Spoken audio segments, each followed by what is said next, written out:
اعوذ باللہ من الشیطان الرجیم، میں پناہ چاہتا ہوں اللہ کی مردود شیطان سے۔ بسم اللہ الرحمن الرحیم، شروع اللہ کے نام سے جو بڑا مہربان نہایت رحم کرنے والا ہے۔ یا بنی اسرائیل اذکروا نعمتی التي انعمت علیکم وانی فضلتکم علی العالمین۔ اے بنی اسرائیل، تم یاد کرو میری وہ نعمت جو میں نے انعام کی تم پر، اور یقیناً میں نے تمہیں فضیلت دی تمام جہانوں پر۔ اس آیت میں دو باتیں بتلائی گئی ہے۔ پہلی بات، اے بنی اسرائیل میری وہ نعمت یاد کرو جو میں نے تم کو عطا کی تھی۔ دوسری بات، یہ بات بھی یاد کرو کہ میں نے تم کو سارے جہانوں پر فضیلت دی تھی۔ میرے محترم بھائیوں بہنوں، سورہ بقرہ کے آیت نمبر 40 میں بھی بنی اسرائیل کو اللہ تعالیٰ نے حکم دیا کہ تم میری ان نعمتوں کو یاد کرو جو میں نے تم پر کی ہے، اور اس آیت میں بھی یہی حکم دوبارہ دیا جا رہا ہے۔ سورہ بقرہ کی آیت نمبر 231 میں حکم دیا گیا کہ وَاذْكُرُوا نِعْمَةَ اللَّهِ عَلَيْكُمْ، اللہ نے جو نعمت تمہیں دی ہے اس کو یاد کرو۔ سورہ آل عمران کی آیت نمبر 103 میں بھی اسی طرح کا حکم ہے۔ سورہ مائدہ کی آیت نمبر 7 اور 20 میں بھی یہی حکم موجود ہے۔ سورہ اعراف کی آیت نمبر 74 میں یوں حکم دیا گیا فَاذْكُرُوا آلَاءَ اللَّهِ، تم اللہ کی نعمتوں پر دھیان دو۔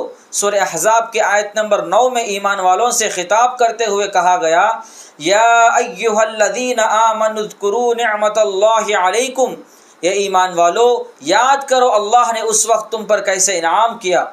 اس آیت میں اس جزیے سے ہم سب کو یہ سبق ملتا ہے کہ اللہ تعالیٰ کی جن نعمتوں کے ساتھ ہم اپنی زندگی گزار رہے ہیں، کہیں ایسا نہ ہو کہ ہم نعمتوں کے نشے میں رہ جائے اور نعمتوں کے دینے والے حقیقی خالق و مالک کو بھول جائے۔ نعمتوں کو یاد کرنے سے مراد نعمتوں کے دینے والوں کو یاد کرنا اور اس کا کما حق و شکر بجا لانا ہے، نیز اس کی فرما برداری کرنا ہے۔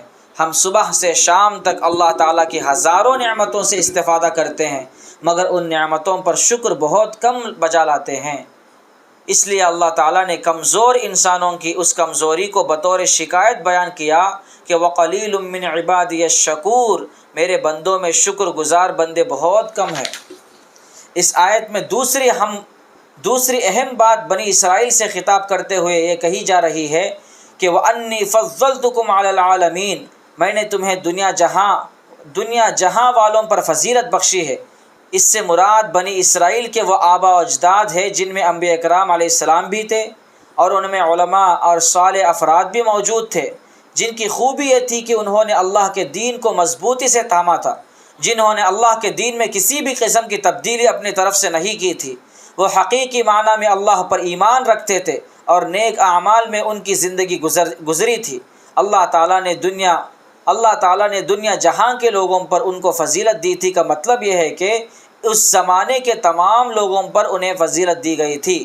اللہ تعالیٰ اپنی دی ہوئی نعمتوں کی قیمت کا احساس ہمارے اندر پیدا فرمائے اور ان نعمتوں کو اور نعمتوں کے دینے والوں کو یاد رکھنے کی توفیق بخشے۔